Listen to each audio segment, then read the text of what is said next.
Tonight, billionaire philanthropist George Soros blaming what he calls the politics of hate for the bomb planted at his New York estate. Soros, a financial backer of progressive causes, was not home when investigators found an explosive they say was packed with powder. It's a real device. I don't want to describe the device at this point, but it was a real device. An employee here at the residence found the device in one of these mailboxes along the side of the road, became suspicious, took it out into the nearby woods, and called police.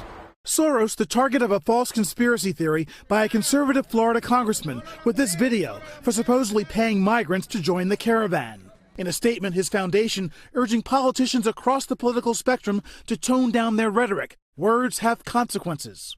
Violence aimed at conservatives as well. Republican House Majority Leader Kevin McCarthy posting pictures of suspects who allegedly vandalized his California office. Back in Soros' sleepy hamlet, residents find it all disturbing. For this to happen in my own neighborhood is a frightening thing. If it is political, then, hey, we're in a crazy world.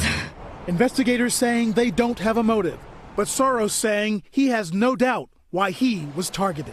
Ron Allen, NBC News, Bedford, New York.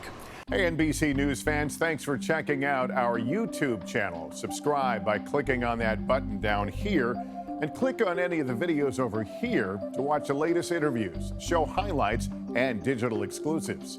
Thanks for watching.